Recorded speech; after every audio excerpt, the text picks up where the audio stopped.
जय हिंद फ्रेंड्स, कैसे हैं आप लोग। आशा करता हूँ अच्छे होंगे।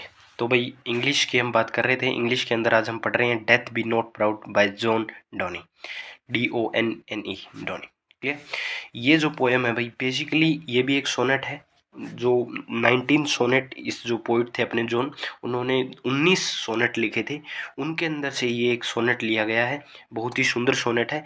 इसके अंदर डेथ बी नॉट प्राउड, जैसे आपने नाम से ही पढ़ लिया हुआ, डेथ बी नॉट प्राउड, मतलब कि मृत्यु को अपने आप पर घमंड नहीं करना चाहिए। तो इसमें पॉइंट क्या कहना चाहते हैं कि डेथ जो है ना, वो एक छोटी चीज़ है। हम जर्नली क्या सोचते हैं, जर्नल परसेप्शंस जो होता है लोगों का क्या होता है, जर्नल बिलीफ क्या होता है कि जो डेथ है वो बहुत पावरफुल है। हम सब लोग डेथ से डरते हैं, उनसे उसे बहुत ज़्यादा पावरफुल मानते हैं, उसे बहुत ज़्यादा फियरफुल रहते हैं, डरते हैं। तो लेकिन पॉइंट क्या कहता है कि डेथ तो क्या है, एक जो है गरीब सी चीज़ है, पुअर एंड पिटेबल। पिटेबल मतलब कि उसके ऊपर दया आनी चाहिए अपने को। अब कवि ऐसा क्यों कहता है भाई, उसके ऊपर तो दया आनी चाहिए। अब ऐसा जो कवि है वो इसलिए उसके जो रीजंस है वो कवि देता है। कहता है कि आत्मा जो है ना, वो आत्मा क्या है, इमोर्टल है। मतलब आत्मा कभी भी मर नहीं सकती। वो डेथ जो है वो एक सिंपल डोर है, एक वर्ल्ड से दूसरे वर्ल्ड में जाने का जो एक सिंपल हा डोर है, एक जो रास्ता है, वही क्या है, अपना डेथ है। अब डेथ अगर अपनी सोल को मार देती है, अपनी आत्मा को जो है डेथ मार देती है एक बार, तो क्या वो दोबारा उसको मार सकेगी?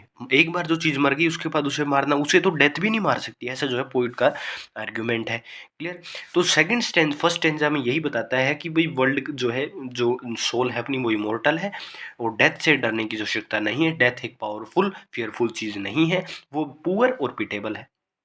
तो सेकंड स्टेंज ऑफ पोएम क्या कहता है कि भाई जो जैसे अपने को सोने के बाद, स्लीप के बाद, स्लीप या फिर रेस्ट करने में जो अपने को मजा आता है, उसी प्रकार से डेथ भी तो एक परमानेंट स्लीप है। अगर सोचा जाए भाई, अपन सोते हैं, सोने के बाद अपने को मजा आता है, अपन उठते हैं तो अपने को रिलैक्स फील होता है, तो उसी प्रकार से डेथ में भी तो अपने को मजा आएगा ना। अपन ऐसे ही डरते हैं।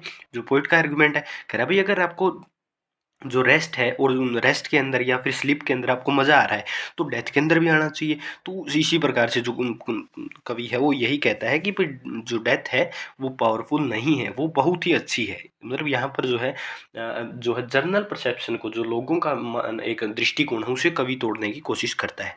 क्लियर है। अब कवि यहाँ पर कहता है कि जो व्यक्ति जवान जवान कहता है यंग एज में, या फिर ऐसे मानिए कि भाई छोटी उम्र के अंदर जिस व्यक्ति की मृत्यु हो जाती है, कवि कहता है कि उसे गॉड जो है वो बहुत ज्यादा प्यार करता था। क्यों? इसका रीजन देता है। रीजन कहता है कि भाई इस वजह से उसे ज्यादा प्यार करता था गॉड, कि उसने उसे सोचा कि उसकी आत्मा को हम क्या कर देते हैं, फ्रीडम दे देते हैं। गॉड गॉड ने सोचा कि उसे छोटी उम्र में ही उसकी आत्मा को फ्रीडम दे देते हैं और उसकी बोन्स को हम क्या दे देते हैं, रेस्ट दे देते हैं।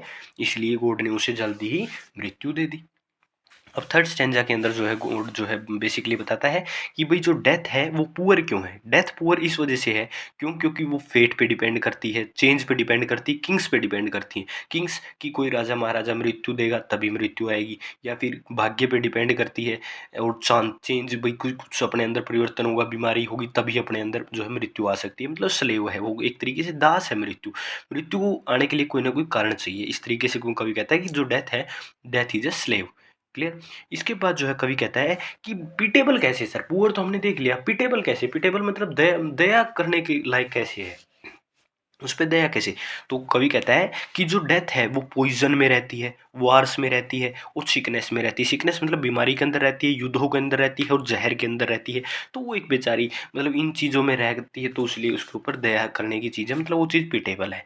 तो इसीलिए कहता है कि डेथ के पास ऐसा कोई रीज़न नहीं है कि वो अपने आप पे प्राउड करे। दैट बी नॉट प्राउड, मतलब डेथ के ऊपर किसी प्रकार से कोई भी ऐसा कारण नहीं है कि वो अपने आप पे प्राउड करे। क्यों? क्योंकि अपनी जो आत्मा है वो तो क्या है, अमर है, इमोर्टल है। वो कभी भी मरेगी नहीं। अगर हम मर जाएंगे तो उसके बाद आत्मा को नहीं मरेगी। और आत्मा जो है एक सिंपल डेथ जो है वो एक डोर की तरह वर्क करती है, एक वर्ल्ड से दूसरे वर्ल्ड में अपनी आत्मा को ले जाने के लिए। तो इसी के साथ भाई ये पोएम होती है समाप्त। तब तक के लिए ओके बाय, टाटा, जय हिंद, जय भारत। मिलते हैं नई वीडियो के साथ, तब तक के लिए जय हिंद।